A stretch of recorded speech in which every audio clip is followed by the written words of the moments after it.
Hi, I'm Chris Haigh and this is the Fiddle channel, and today we're going to play the West Texas Waltz.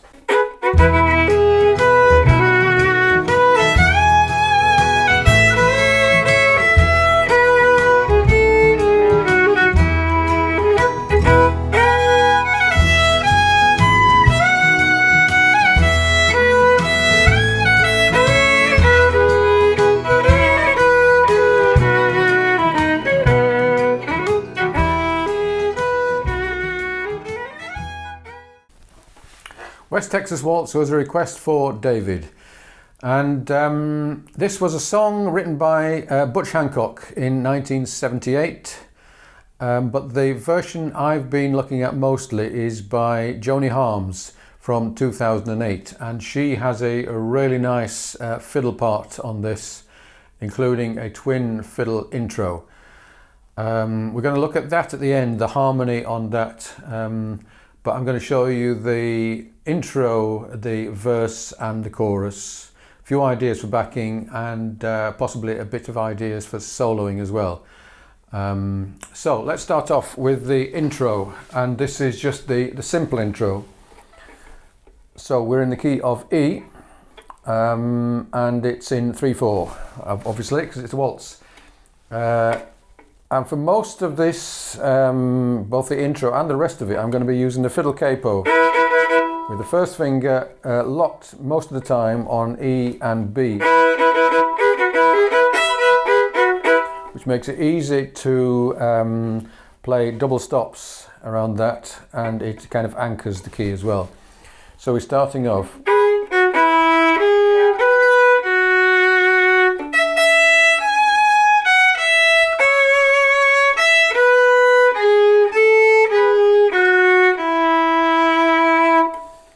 And then with some double stops.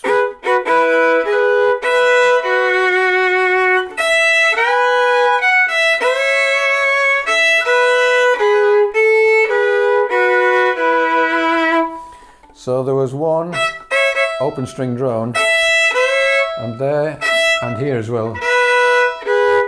And then 1/3. 1/2, and then 1. So the first finger is staying on for all those. Let's just play that intro slowly with the backing.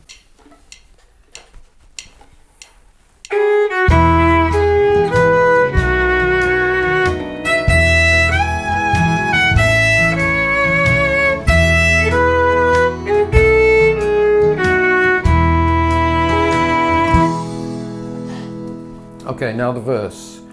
1, 2, 3, 2, 2, 3.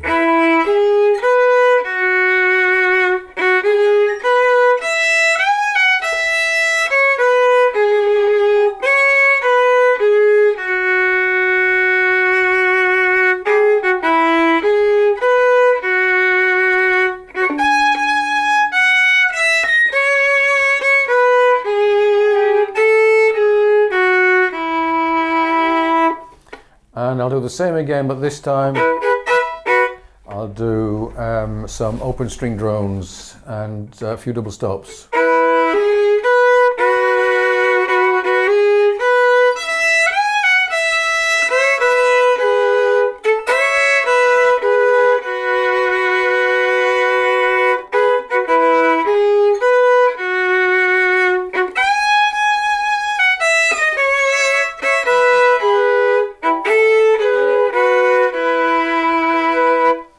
Now, because this is a song, that melody is more or less what the singer will be singing. So it's not a good idea to be playing unison with the singer. You could use this as a solo or the basis of a solo, but more important probably is that if you learn the melody, then you know how to play around it or to avoid it, or to play a harmony with it, or to play backing to it. But not knowing the melody of a song like this is a big disadvantage. Okay, onto the chorus. 1, 2, 3.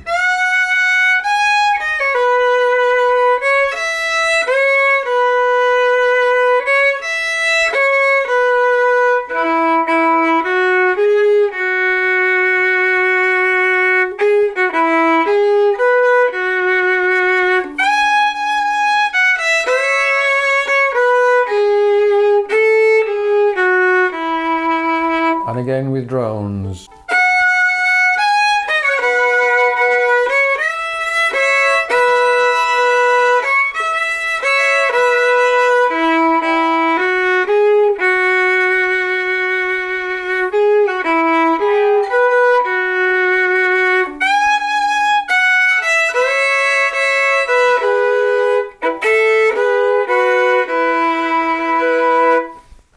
And if you're unsure how to approach adding your own drones, I do have a video on this which might be helpful. There's one odd bit about this, which is the extended B7 in the middle of the chorus. Here, 1, 2, 3, 4, 5. So if you were playing this for the first time without having taken the attention to actually learn it before you started, which I often do or don't do, then that B7 will definitely take you by surprise. So it's good to know that that odd bit is in the structure of the chorus. So let's play the intro, the verse and the chorus, and I'll play it with the backing, and I'll put in some of those drones as we're going through.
Okay, let's have a look at backing. So, what is really useful is first to memorize the chord sequence, second to be able to easily work out some two-finger note shape pairs.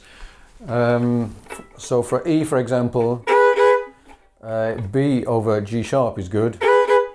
For a B7, a D sharp over an F sharp is good. Another way of approaching it is what I call the three-chord trick, which involves starting, assuming we're going to be working mainly on the 1, 4, 5. For the one chord, which is an E, you take the third note above the E, which is that. Your other note that pairs with that is on the next string down, like that. And then 3 adjacent shapes, 1, 4, 5. Gives you them all next to one another. Or. So that's called the three-chord trick, and I have a video all about that. That will give you most of the shapes without really thinking about it, which is pretty useful. So then you can play either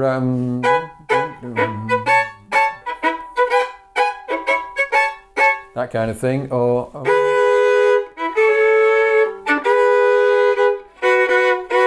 something like that. Let me just go through with various options on the backing.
So that all works pretty well.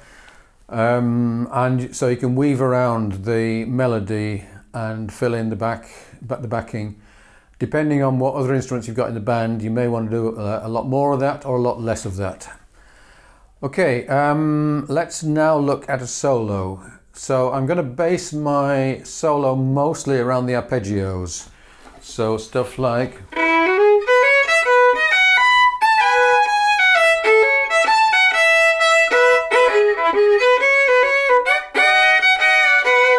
Because the chords are dancing around quite a lot, I'm going to stay fairly close. I'm not going to try and do anything too fancy.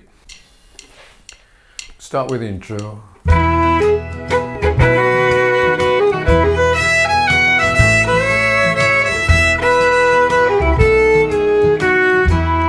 Here we go.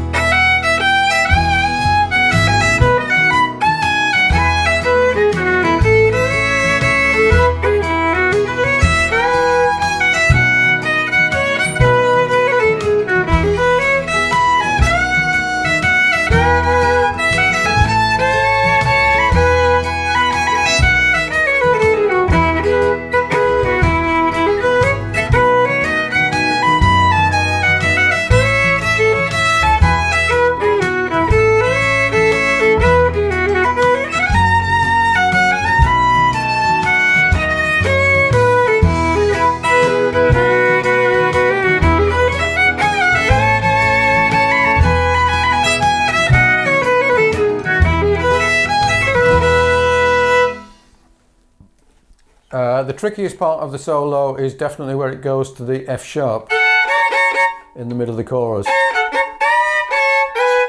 followed by the B. So whereas the rest of it is all on 3 chords, in that bit you have to be aware of what's coming. And for the F sharp, I would almost certainly concentrate on getting in an A sharp note, which is... it's the note that is in that chord and in none of the other chords. So yeah, I really want to mark that out. And I was staying pretty close to the chords all the way through that. Right, finally, let's look at the harmony that is on the Joni Harms version at the beginning. So with fiddle, with twin fiddle, there are 2 different harmonies that you can use. One, the easy one, is what I call the scale of sixths, which is based around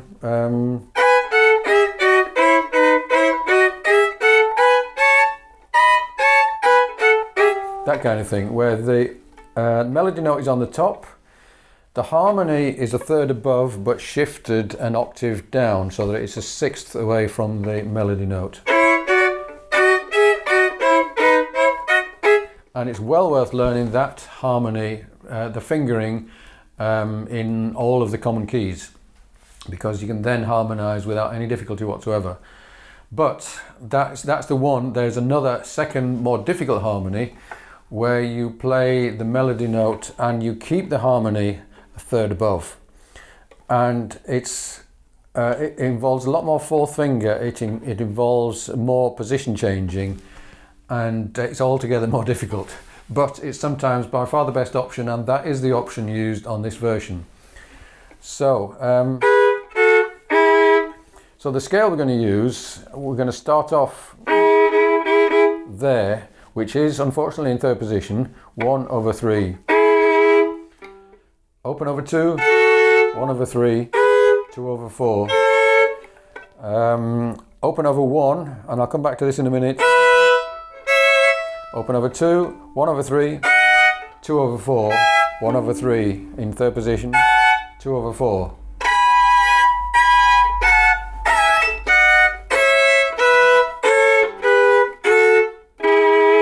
So that's the scale we're going to use. It has this complication that you want to avoid. You want to avoid the major 7 harmony. So that harmony with that note, that's going to clash against the E chord, and it's going to sound wrong. You don't really use that in country or bluegrass. At least very rarely. So whenever you get to that part of the scale, you modify it, which is something I'm not going to go into in detail, but be aware of that. So the harmony of the melody is this.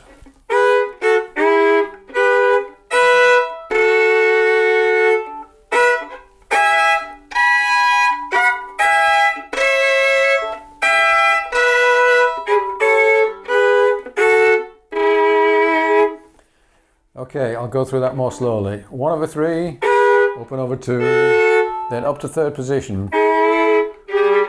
1 over 3.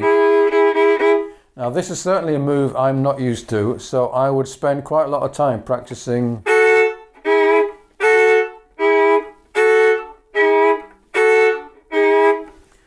And that's a good example of what I would call a 1 minute a day exercise. You do that for 1 whole minute, but no longer, and do that every time you practice. Then within maybe a week or a couple of weeks, you'll have that nailed. 1 over 3, open over 1, open over 2, open over 1, 2 over 4. Then move those two up to third position, 2 over 4. Keep the second on and bring the fourth down to 3. That's a little aside from the harmony thing. 2 over 4, open over 2, 2 over 4, open over 1, 1 over 3, 2 over 4, 1 over 3, open over 2, back to third position. So I'd like to say I can play this perfectly smoothly and in perfect harmony. It's not quite there, but it is possible. So let me do the intro with that harmony and with the backing.